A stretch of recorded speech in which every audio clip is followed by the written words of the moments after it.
walk me through the contractor's responsibility, right, of the box. And then when you're done, let's walk me through I'm a municipal inspector and how that interaction should actually occur before we get into the details of what the software does.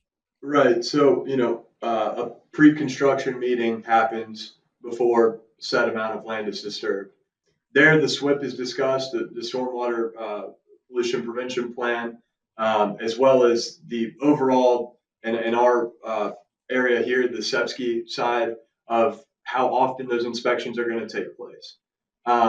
So the contractor's responsible. They're the first ones out there. It's usually a grader or a site developer. They're clearing the land. As soon as that land disturbance permit is issued and they go to start clearing land, that needs to be posted on site, along with the SWIP and an approved set of plans. And it's their job to ensure and maintain that that box is up and available and the documentation's there.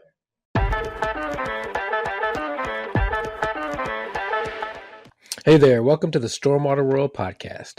Shout out to our parent company, Digital Stormwater. We're out there making an impact in stormwater one click at a time. We put more stormwater people in front of your stormwater products and services. How we get there is totally up to you. Some of the services that we offer are social media management, Google, LinkedIn, and Meta ads, SEO and content creation, website builds and updates, AI automations, consulting, and a lot more. So the question is who do you know that needs our help? If you're on YouTube, you can click on that QR code to learn more, or you can give us a call at 844-451-2534, or you can visit us at digitalstormwater.com and schedule a call with us today. I'd like to thank everybody that's been listening to this podcast. We appreciate each and every one of you. Let's get back to the episode. Hey, everybody. Welcome back to a new episode of the Stormwater World podcast. We are going to have a conversation today about something that is near and dear to my heart for all those that have known me and been with me through my stormwater journey, and that's software. So, I mean, it doesn't get any more exciting than software and stormwater, let me tell you. And we've got some great guys. They get a good story. I love this product. It's called Digital Sitebox, but I don't want to steal any of their thunder. I'm going to introduce them here in a second. But before I do, I want to give a shout out real quick to a Stormwater World listener, Luis Quezada. Thank you, brother. He took the moment to send us a little message, track me down on Instagram, and Luis works for a municipality in California, and he said he's been listening to the podcast. Been such an awesome way to learn about more about stormwater. Help me see the bigger picture and a great insight on the industry. Man, that is awesome. So shout out to you, Luis. Keep on fighting the good fight. So that's one of our stormwater warriors out there. So thanks again, Luis, for the kind words. And now, let's introduce these guys here. First up, I guess, I don't know, raise your hand, Thomas Strange, if you're in the room. For those of you watching on YouTube, Thomas is, let's see, he is a co-founder of Digital Sitebox, obviously. He's got 10 plus years in grading. And see, I'm used to it being CPESC, but you guys, it's SEPSI, right? So it's Certified Erosion Prevention and Sediment Control Inspector, surveying, and you're also a Marine. Thank you for your service. Of course. You worked for Arbor when you came up with the idea for Digital Sitebox while performing inspections, and you got your SEPSI through Clemson. So thanks for being with us today. And then your co-founder is Mr. Neal Fogleman. Neal, you don't have to raise your hand. I think we got it. We figured it out. With Arbor Engineering, Neal is a licensed civil engineer. Been in a civil engineering and land surveying for over 20 years. And that's all I have on your bio, sir. So if you'd like to fill in any of the gaps, you're more than welcome to. But gentlemen, welcome to the podcast. Thanks for coming on today. Yeah, thanks for having us. Appreciate it. Well, before we get into the story of Digital Sitebox, I think we need to just kind of roll back into history and talk about things that are important to you guys, such as just site inspections in general, and the challenges that municipalities have. And I would assume those challenges a lot of times being between them and the contractor. You guys want to talk about that? Yeah, I think painting the picture of kind of what we currently see in the market and the current processes around that is important. So, this came out of a need of replacing a very archaic system that's heavy in manpower, heavy in printing costs. And so, we go and perform these site inspections, and we pull up to a site, and there's all of our documentation that we need to perform the inspection across the ground from the storm from the night before. Our past inspection reports are tattered and along the ground with it. And then the municipalities are calling us, asking for that stuff to be replaced, to help with insurance of compliance of that site, making sure they have the documentation to run smoothly and efficiently, and the permits are up to date and correct on site. And again, that's far and few.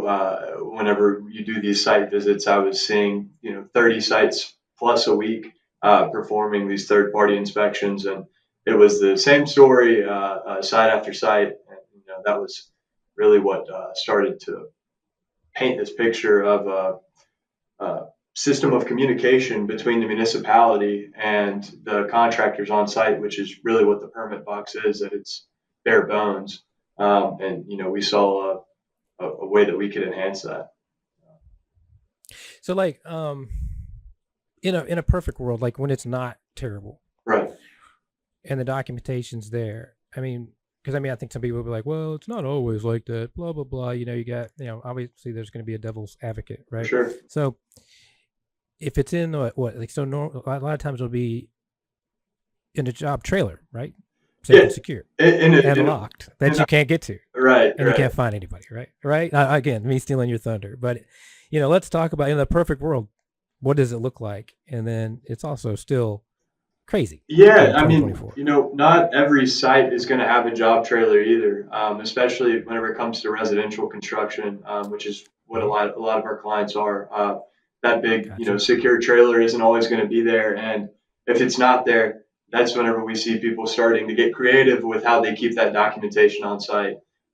From Right. ammo boxes, I've seen plan sets stuffed in ammo boxes, essentially kind of buried in the ground, to mailboxes, which is honestly probably the best option. The mailbox is the most secure, and I think may have the most room out of the actual permit box. But yeah, in an ideal world, all that stuff is still there, and I don't have remote access to it. If I want to change something on that plan set, I have to print out a new revision and take that out to the site, make sure the old one's off of the site so no one gets confused. If a municipality or a state representative shows up and needs something, if I'm not able to bring that out there, provide it in that moment, that could lead to a level of events or a sequence of events that we don't want happening for our clients. So with Digital Sitebox, we have remote access to all of that documentation on site. If revisions are made, we upload those revisions instantaneously. They're available on site. The parties get notified that that has been uploaded as well. So really streamlining that process. Because again, in a perfect world, you're still limited with paper, and you're bound to the physical, box of what you can keep in there as well. Right. I think That's a good point. the original permit box was never meant to be able to hold 100-page set of plans, 24 by 36, and SWIP reports, things like that are just even just the size. But again, it's just a lack of communication is limited when it's just paper on site. Yeah, so we've taken it that farther. Right. And let's for those that may not be, for like the people that are learning the industry, right?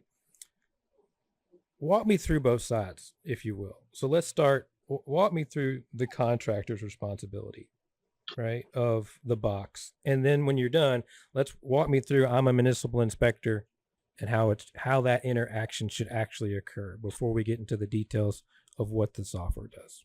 Right. So, a pre-construction meeting happens before set amount of land is disturbed. There, the SWIP is discussed, the stormwater pollution prevention plan, as well as the overall, in our area here, the SEPSCI side of how often those inspections are going to take place. So the contractor's responsible. They're the first ones out there. It's usually a grader or a site developer. They're clearing the land. As soon as that land disturbance permit is issued and they go to start clearing land, that needs to be posted and on site, along with the SWIP and an approved set of plans. And it's their job to ensure and maintain that box is up and available and the documentation's there. Because they're acting on behalf of the permittee who all of this liability falls on. From there, inspections are going to be being done as soon as they start disturbing land and silt fence gets put up. We want to ensure that none of that sediment or erosion is leaving our site, getting into any wetlands or any other areas.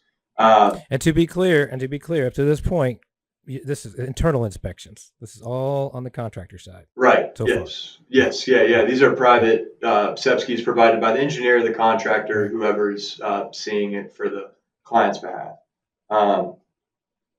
And whenever I do that inspection report, I have to print it out and put it in that box. And, it's a lengthy step for me. And I'll tell you, most of the time, these physical inspection reports are probably a week behind, because instead of them going back to the office, printing it out and bringing it right back, they wait till that next visit next week.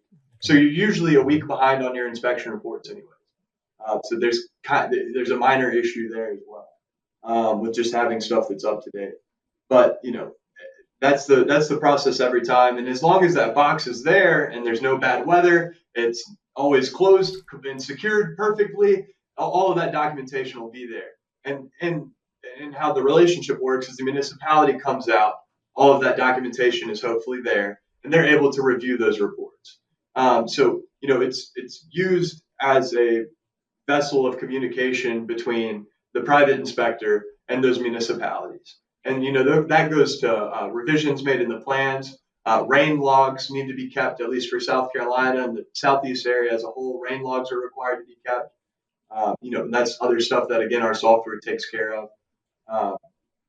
But that is the situation and the relationship and the purpose of the permit box is, for those inspection reports, for that required permit, plan set, rain logs to all be there for use of the municipal inspectors or a state inspector, as well as the private inspector.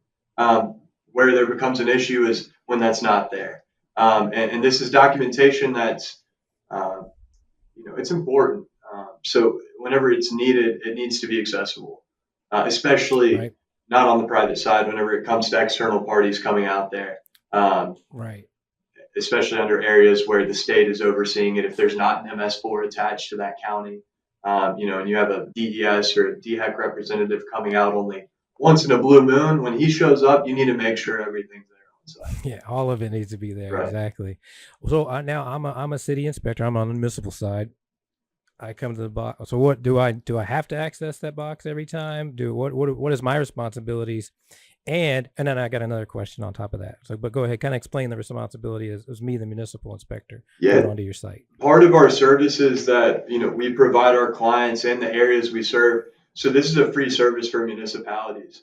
We meet and onboard with the areas and the MS4s and the building inspectors in the cities that we're working in to ensure everyone has access to the required sites that they want to see.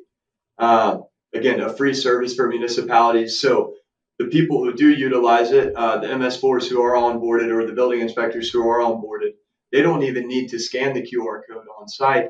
They have remote access from anywhere they have service on their phone, tablet, or desktop.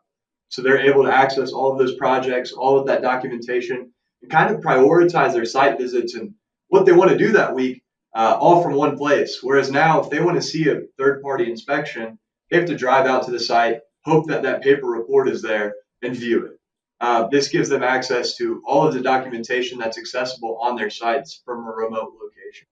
So it really allows them it's transparency for everyone involved. One version of the truth, and it allows them to prioritize their site visits they're making as well.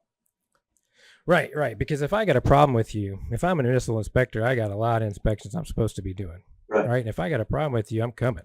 Yeah. But if you're a pretty good one, and I can just look up your data and be like, oh, they're still on top of it. There's an internal inspection. Like you may go down to my lower priority list because I've got to go put out the fire because Jim Bob won't keeps running over a silt fence every other day. Yeah. Right. And so, so I get that. That makes sense. And I think it's worth repeating too, that anybody listening, if you're in a municipality, sign up.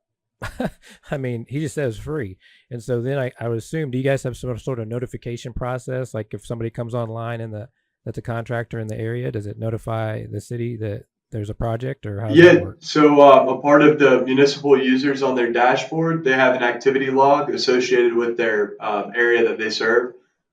So Greenville County, for example, that's where we're based out of. All of the Greenville County inspectors can actually toggle between activity for the past 8 hours, past 7 days, or past 30 days, up to 60 days.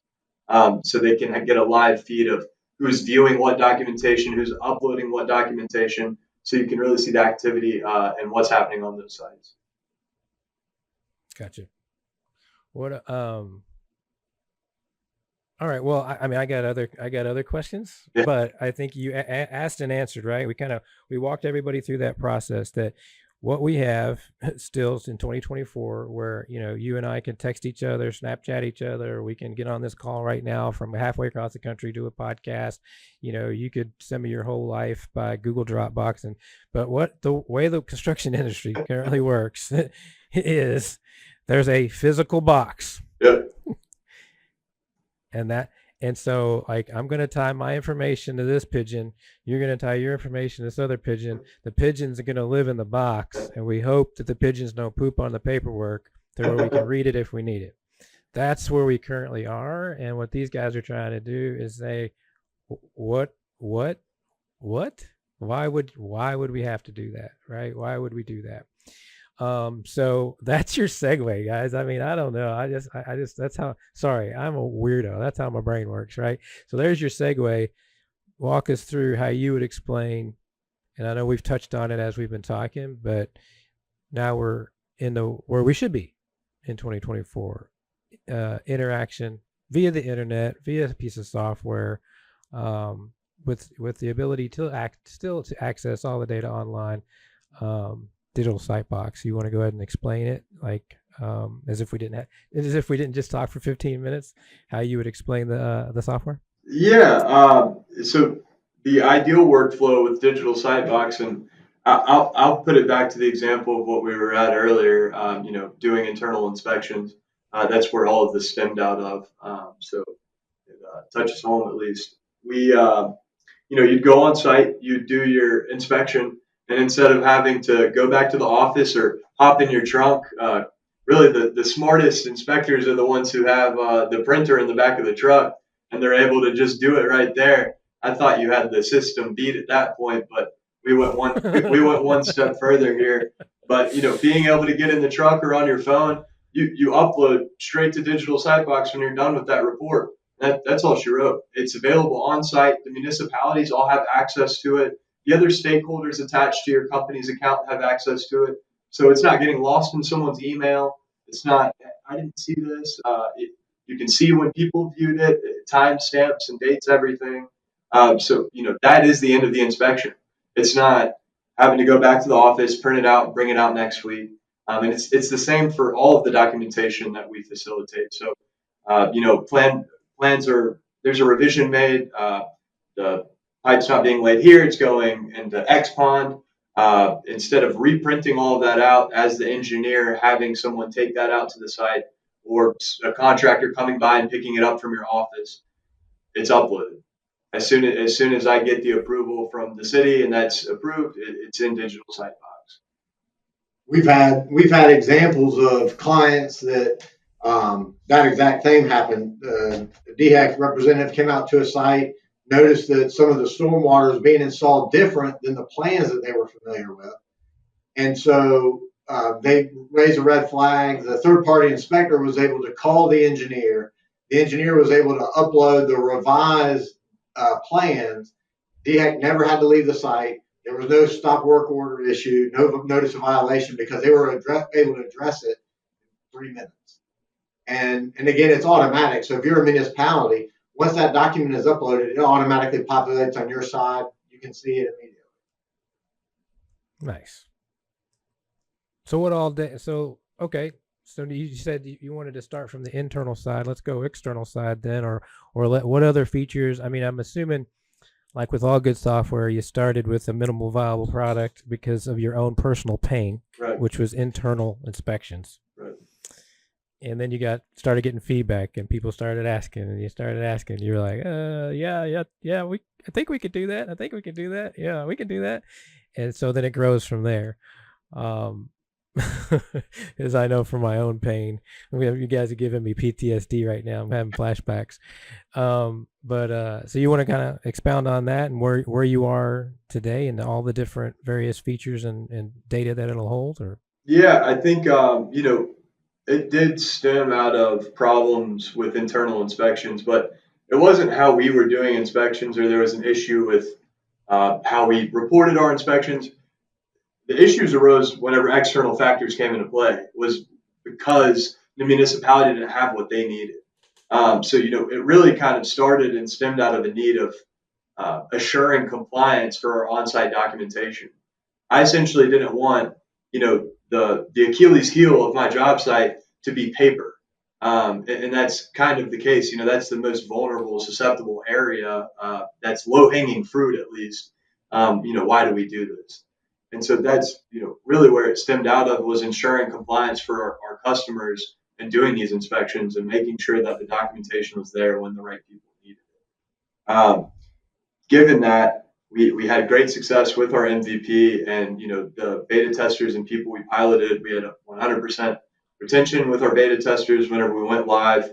And I think the beauty and the high rate of adoption that we're seeing is due to the fact that we aren't adding on a copious amount of features. We do have an intuitive rain gauge that we take using a Latin long. And with that Latin long, we also populate your site on a map feature that gives you and your users, access to directions to wherever that site is. But other than that, we haven't stemmed from replacing and staying in our swim lane of getting rid of paper and the plastic box on site. And I think that the way we're doing that is because we're keeping it simple, we're keeping it easy to understand. We're not another reporting software. We're not an internal management tool like a Procore or something like very nut to bolt software for every side of your company. We are replacing and hosting all of your documents on site and doing that efficiently. So people aren't inspecting. They're not doing they're not doing a bunch of GIS work. They're just literally taking the work that they've completed, whether that's a set of plans, a revision to a plans, or an inspection they've done. However they did it, they could have done it on a piece of paper and a pencil, scan it in, upload it to their digital Sitebox. It's there instantaneously. We're good. We're done. Even if I would even assume I would bet, like, even if people were on paper, if they went back in the truck and they took a picture of that inspection, yes, sir, they could upload it to Digital Sitebox. Yes, sir. So there's really no excuses. And hey, back in the day, having an air printer in your truck, you were the man. Yeah, you're the man. I believe that was it. Good tech back. That was good tech at one time, man. Right? I mean, Yes, you could always just run to Walmart, get some more ink. Oh man. All right, so we've got a QR code on site. We've got access from anywhere you can get the internet for the internal guys. All the data is going on there. So you said you do have some base mapping functionality to see where the sites are all located. Yep. Some rain information. How deep are you going with your rain information? Because that becomes kind of a thing, right? Because hey, it's depending on how much and when, and everybody's got to run out to their site. So what's that look like? Yeah, we take data from two places, ERA 5 and NOAA, and from that, the Latin long, or you give us an address or a Latin long, and we take forecasted and measured data, and that is put into a rain log that we provide for each project that you build out within our software. And in some cases, depending on the municipality, this is situational where we've been, depending on the MS4, they've seen it as accurate enough and far more reliable than the traditional, glass rain gauges that can be on site. Wow. Well, the issue is maintenance. I'd say it's just really if the contractor is doing his job and actually keeping an efficient. So that's the issue. I'd probably say the rain gauge on site right there is far more accurate. But whether it's going to be filled with algae or leaves or sticks, and it's actually getting dumped Right. out, and the rain log is, being written in and used, or if it's still there, that's what the municipality is finding. Like, just the rain gauge and the rain logs, a lot of the times are getting neglected, and that stuff just isn't there. So at least they have something whenever they go on site. Whether the data is the most accurate or not, I'm not the expert on Yeah. that. No, but that's good. But they have seen it, and it's a great tool for a lot of our clients, and especially on the construction sequence side, they're able to easily show their clients, like, hey, this is why we're a couple weeks behind. We've had 4 weeks of rain, and look at what some of the totals have gotten up to. Right. And we had some sites actually on the low country that were in the tropical storm Debbie, and we got to see some of those rain totals and how it was measured up to some of the actual hard measured data down there, and we were pretty impressed by the reliability of it and the measurings and readings it got even through a massive storm like that. So yeah. What's your biggest aha moment so far? Like, like where you thought you were thinking one thing, like, this is cool, we're going to get rid of this box. And then now fast forward, you're like, man, we never would have thought it would be this good at X or whatever the aha. You guys have any kind of cool moments where you're like, oh, this is cool, man, we didn't even think about that? Yeah, I think for me, it started on the stormwater side and the inspection side. And then as we piloted it and other people started seeing it, they all saw other uses that they could use, like Homebuilders saw it and said, man, I have to post my permit on the window and put my plans here, and I've got to try to email my guys the new plans when they're coming out. So this would provide access for home builders for it. You've got the safety component for commercial contractors where they can put like safety logs that people sign into. Right now they have a binder that's just, again, it's just paper. People are writing their names saying they've gone through the safety program. If they lose it, it's gone. This is just a digital way of doing that. So for me, the biggest thing was, we had it set up. It started as one use, and then to see the way some others are being able to utilize it as well. In the end, it's a communication tool. Right. I mean, I'm with you. I think anytime you have some moving parts, like collaborative, just like a project management tool, but just without some of the external, like this is just oh man, you guys have created a construction coffee shop, right? Like it's everybody can meet up and exchange information and then go their separate ways without having to really see each other or drink some burnt coffee. So I mean, other than that, it's exactly the same. But man, this is really interesting. When did you guys get started? How long have you guys been doing this now? Ideation started in May of 22, and we've been live for a year now as a business and serving the market. Gotcha. And so are you guys outside of South Carolina yet, or? Awesome. Yeah, South Carolina, Georgia, North Carolina, Tennessee, in Ohio as far as approval. The markets that we're in North Carolina, Georgia, and South Carolina. Gotcha. Do you guys do demos of the software, or how are you guys doing client acquisition right now? People reaching out, or? Yeah, we provide demo accounts, and we do pilots as well.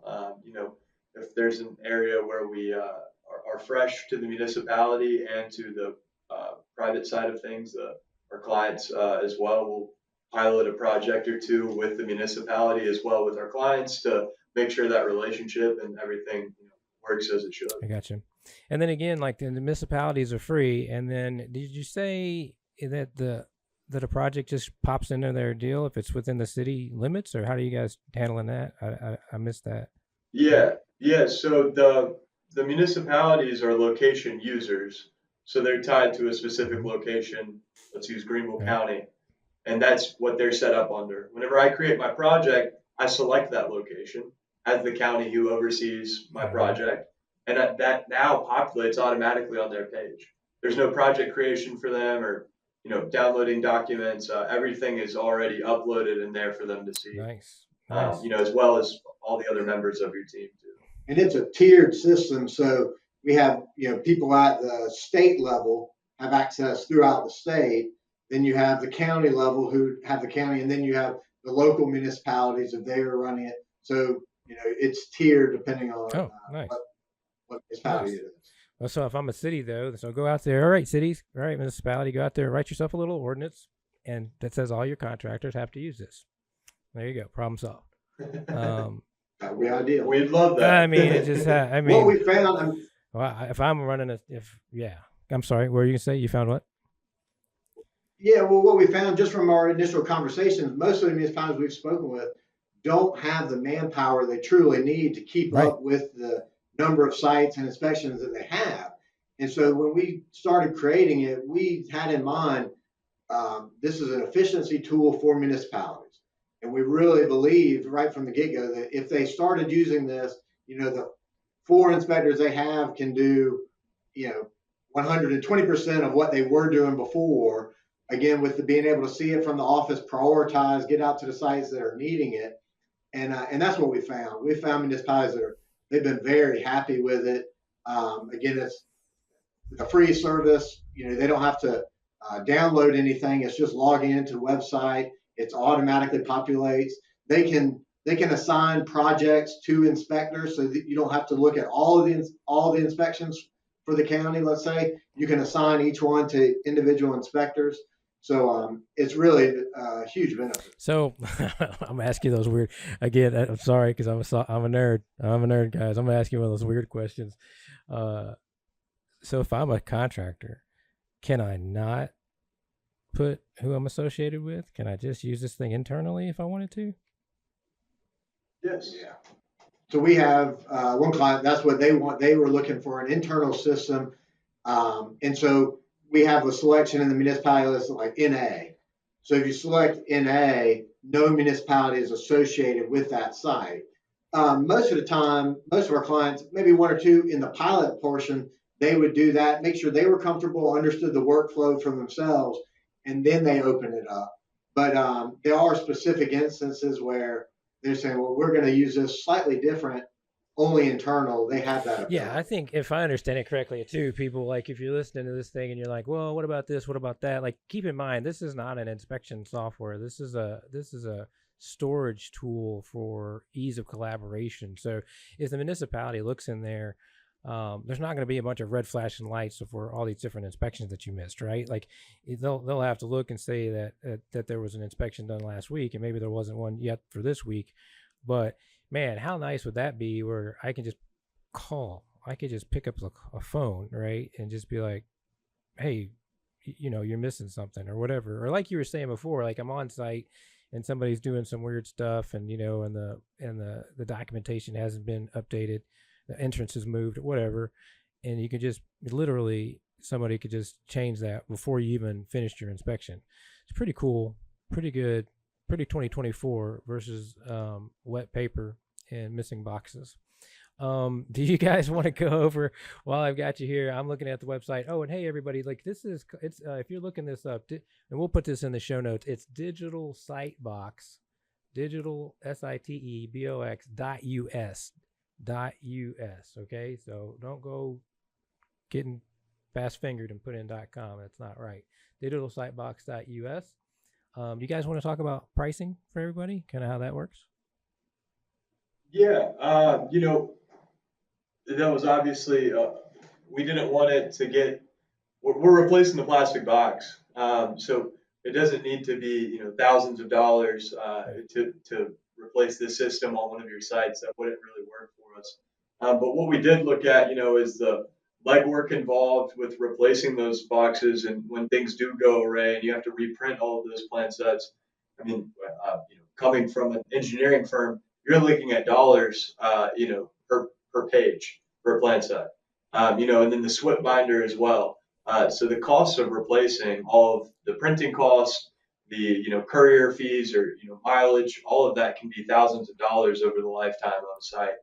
But what we provide, starting at $75 per site, that includes the QR code, unlimited users, unlimited storage within your account for Digital Sitebox for the year. So it's a yearly contract starting at $75 a site. for the year. So, if you're building a warehouse, 2-acre land disturbance permit to cover all of your on-site documentation for that year through Digital Sitebox is again 75. That seems like a steal. I mean, because Yeah. like if in the world of AI that we live in, redundancy cost is going to become a huge term if it's not already, because there shouldn't need to be redundancy much longer. Because where it's going to be eliminated, because AI can do redundant tasks, and that's not to say eliminate the person. It eliminates that Right. redundant job task, so you can go do the things that you're really being paid for, that your brain power can do, and not just go run back out to a job site, not just reprint out something that's already been printed out.